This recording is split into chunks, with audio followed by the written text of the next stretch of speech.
സംസ്ഥാനത്ത് തുടരുന്ന പാചകവാതക പ്രതിസന്ധി മൂലം ഭിന്നശേഷി വിദ്യാലയങ്ങളും വയോജന കേന്ദ്രങ്ങളും ആശങ്കയിൽ. ഓർഫനേജ് കൺട്രോൾ ബോർഡിന് കീഴിൽ രജിസ്റ്റർ ചെയ്തിട്ടുള്ള 1700ഓളം ക്ഷേമ സ്ഥാപനങ്ങളാണ് കേരളത്തിലുള്ളത്. ഇതിൽ ഭിന്നശേഷിക്കാർ, അനാഥർ, നിരാലംബർ, മാനസിക വെല്ലുവിളി നേരിടുന്നവർ താമസിക്കുന്ന മന്ദിരങ്ങൾ ഉൾപ്പെടുന്നു. സ്പെഷ്യൽ സ്കൂളുകളിൽ വിറകുപയോഗിച്ച് പാചകം ചെയ്യുന്നത് നേരത്തെ കർശനമായി നിരോധിച്ചിരുന്നു. എന്നാൽ നിലവിലെ ഗ്യാസ് ക്ഷാമം പരിഗണിച്ച് താൽക്കാലികമായി വിറകുപയോഗിക്കാൻ മുഖ്യമന്ത്രി പിണറായി വിജയൻ അനുമതി നൽകിയിട്ടുണ്ട്.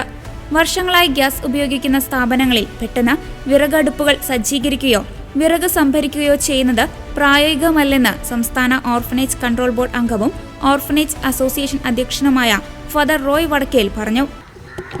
കഴിഞ്ഞ ദിവസം പത്രമാധ്യമം കൂടെ യുദ്ധം മൂലം ഗ്യാസിൻ്റെ ബുദ്ധിമുട്ട് ഹോട്ടലുകൾ അടയ്ക്കുന്നു, ക്യാൻറ്റീനുകൾ അടയ്ക്കുന്നു, അതൊക്കെ പത്രമാധ്യമങ്ങൾ കൂടെ എല്ലാവരും അറിഞ്ഞു. പക്ഷേ അച്ഛൻ പ്രസിഡൻ്റായിരിക്കുന്ന ഈ മിണ്ടാൻ വരാത്തവരുടെ, അനാഥമന്ദിരങ്ങളുടെ, അവരുടെയൊക്കെ കാര്യങ്ങൾ എന്താണ് അച്ഛന് പറയാനുള്ളത് പറ്റിയൊന്ന്? വലിയ ഒരു പ്രതിസന്ധിയും ആശങ്കയും സ്ഥാപനങ്ങൾക്ക് ഉണ്ട്. നമുക്ക് അറിയാം, ഈ ഗ്യാസിൻ്റെ പ്രതിസന്ധി പ്രത്യേകിച്ച് ക്ഷേമ സ്ഥാപനങ്ങൾ, സ്പെഷ്യൽ സ്കൂൾ തുടങ്ങിയ ഇടങ്ങളിൽ വലിയ ആശങ്കയും പ്രതിസന്ധിയുമാണ് സൃഷ്ടിച്ചിരിക്കുക. ഇവിടെ ഭിന്നശേഷി സ്ഥാപനങ്ങളായ സ്പെഷ്യൽ സ്കൂളുകൾ തന്നെ 300-ലധികം കേരളത്തിലുണ്ട്. ഓർഫനേജ് കൺട്രോൾ ബോർഡിൻ്റെ കീഴിൽ പ്രവർത്തിക്കുന്ന ക്ഷേമ സ്ഥാപനങ്ങൾ 1700ഓളം വരും. ഇവിടെയൊക്കെ കഴിയുന്നവർ പ്രായമായവർ, വിവിധ ഭിന്നശേഷിയുള്ളവർ, കിടപ്പായിട്ടുള്ളവർ, കുഞ്ഞുങ്ങൾ തുടങ്ങി വിവിധ വയോവിഭാഗത്തിൽപ്പെടുന്നവരാണ്. അപ്പോൾ ഒരു ഹോട്ടൽ പോലെയോ ഇനി ഒരു വീടിനേക്കാൾ ശ്രദ്ധ ആവശ്യമുള്ള സാഹചര്യങ്ങളായിരിക്കുന്ന ഇവർ വലിയ നമ്പർ 100ഉം 200ഉം 300ഉം 500 വരെയൊക്കെ ആൾക്കാർ താമസിക്കുന്ന സ്ഥാപനങ്ങളുണ്ട്.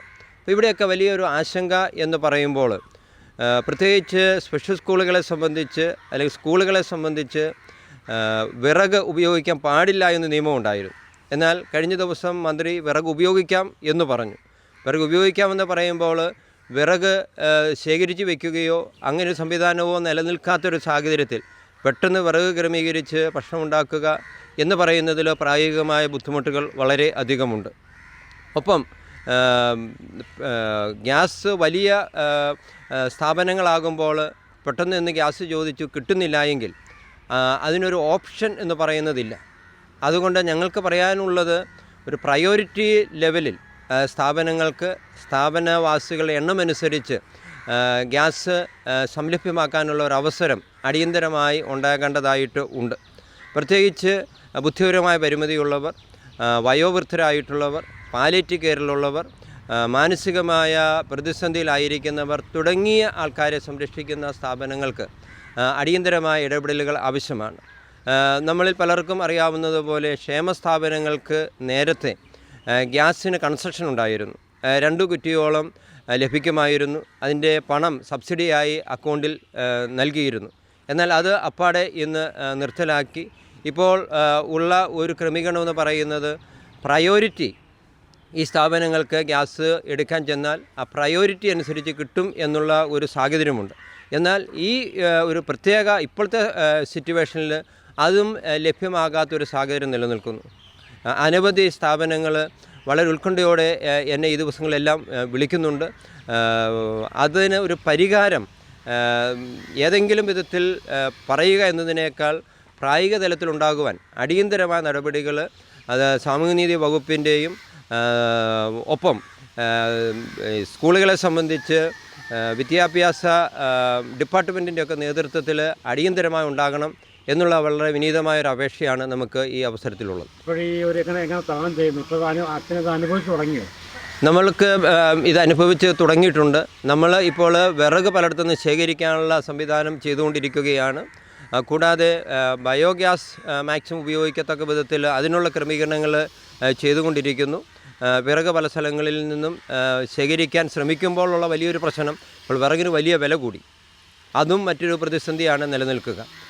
ആയതിനാൽ നമ്മൾക്ക് നിർദ്ദേശിക്കാനുള്ള ഒരു കാര്യമെന്ന് പറയുന്നത്, ഇങ്ങനെയുള്ള സ്ഥാപനങ്ങൾക്ക് സ്ഥാപനത്തിലെ സ്ഥാപനവാസികളെ നമ്പറിനനുസരണം ഒരു പ്രയോറിറ്റി ലെവലിൽ ഗ്യാസ് ലഭ്യമാക്കാനുള്ള അവസരം ഉണ്ടാകണം. പ്രത്യേകിച്ച് ഭിന്നശേഷിക്കാർ താമസിക്കുന്ന ഇടങ്ങളിൽ വിറകുപുക ആരോഗ്യ പ്രശ്നങ്ങൾക്ക് കാരണമായേക്കാം. അതേസമയം വീടുകളേക്കാൾ കൂടുതൽ പരിഗണന നൽകേണ്ട ഇടങ്ങളാണ് സ്പെഷ്യൽ സ്കൂളുകളും മാനസിക വെല്ലുവിളി നേരിടുന്നവരുടെ കേന്ദ്രങ്ങളും. ബുദ്ധിപരമായ പരിമിതിയുള്ളവർ, വയോധികർ, മാനസികാരോഗ്യം വീണ്ടെടുക്കുന്നവർ എന്നിവർക്കായി പ്രവർത്തിക്കുന്ന സ്ഥാപനങ്ങൾക്ക് LPG വിതരണത്തിൽ ഫസ്റ്റ് പ്രയോറിറ്റി ലഭ്യമാക്കണമെന്ന് അദ്ദേഹം പറഞ്ഞു. കഴിഞ്ഞ ദിവസം പോയിട്ട് കിട്ടിയില്ല. കുറ്റി ഗ്യാസ് ഉണ്ടായാലേ നമുക്ക് പാചകം ചെയ്യാൻ പറ്റത്തുള്ളൂ. ഗ്യാസല്ല, പാചകമല്ല. ഇവിടെ എത്ര രോഗികളുണ്ട്? നമ്മൾ 50 പേർക്കുള്ള ഭക്ഷണം പാചകം ചെയ്യുന്നതാണ്. ഗ്യാസിൻ്റെ ബുദ്ധിമുട്ട് നമുക്ക്. ഗ്യാസ് ഉണ്ടായാലേ പാചകം നടക്കുകയുള്ളല്ലോ. ഇന്നലെ പോയിട്ട് കിട്ടിയില്ല. ബുക്ക് ചെയ്ത് അറിയിക്കാമെന്ന് പറഞ്ഞു. മുൻപ് ഇത്തരം ക്ഷേമ സ്ഥാപനങ്ങളുടെ സിലിണ്ടറുകൾക്ക് സബ്സിഡി അനുവദിച്ചിരുന്നു. എന്നാൽ നിലവിൽ സബ്സിഡി ആനുകൂല്യങ്ങൾ പൂർണ്ണമായും നിർത്തലാക്കിയത് സാമ്പത്തികമായി പിന്നോക്കം നിൽക്കുന്ന സ്ഥാപനങ്ങൾക്ക് വലിയ ഭാരമാണ് വരുത്തിവെച്ചിരിക്കുന്നത്. ഗ്യാസിന്റെ വിപണി വില വർദ്ധിക്കുന്നതിനൊപ്പം ലഭ്യത കുറയുന്നത് പാവപ്പെട്ട അന്തേവാസികളുടെ സംരക്ഷണത്തെ പോലും ബാധിക്കുന്നു.